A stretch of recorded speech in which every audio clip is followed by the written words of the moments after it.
In the final of the very first World Cup in history, the hosts Uruguay faced Argentina.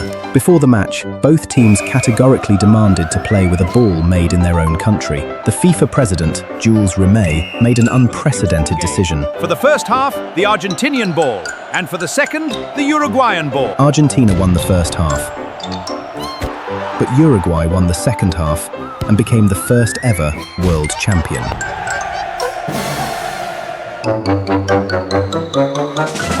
Unbelievable organisational chaos.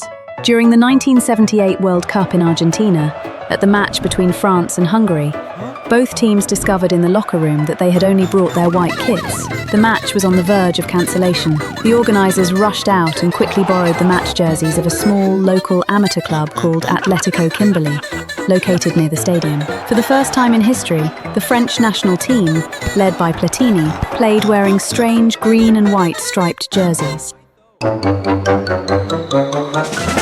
One of the biggest scandals in World Cup history. 1982, Spain, Kuwait versus France. During the French team's fourth goal, someone in the stands blew a whistle, which sparked a protest from the Kuwaiti players. They claimed they thought it was the referee and stopped playing. Suddenly, the Sheikh of Kuwait walked down from the stands right onto the pitch. He confronted the referee and forced him to disallow the goal.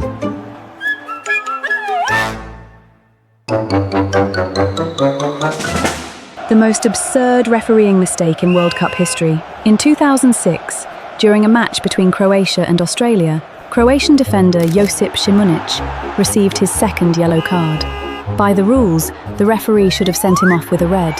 However, the English referee, Graham Poll, mistakenly noted the yellow card under an Australian player's name in his notebook and left Šimunić on the pitch.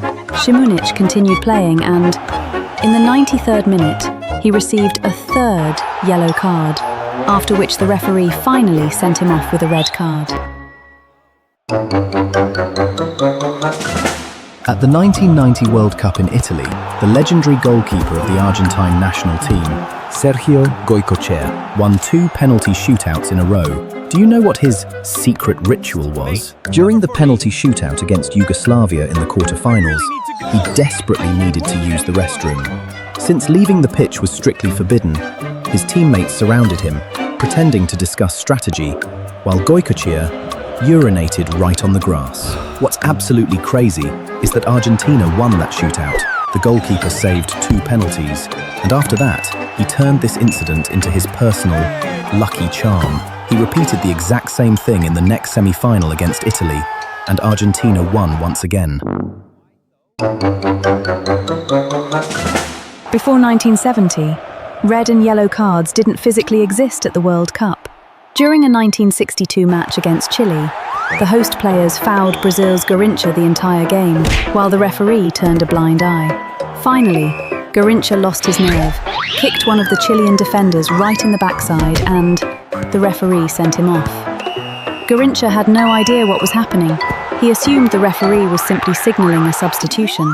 With a smile on his face, he shook hands with the bewildered Chilean players, waved happily to the stands, and calmly walked off the pitch.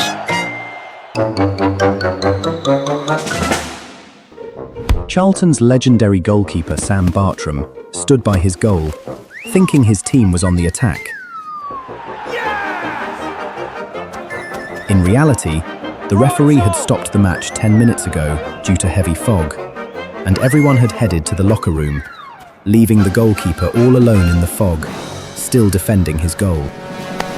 Excuse me, sir, but this match was cancelled 15 minutes ago.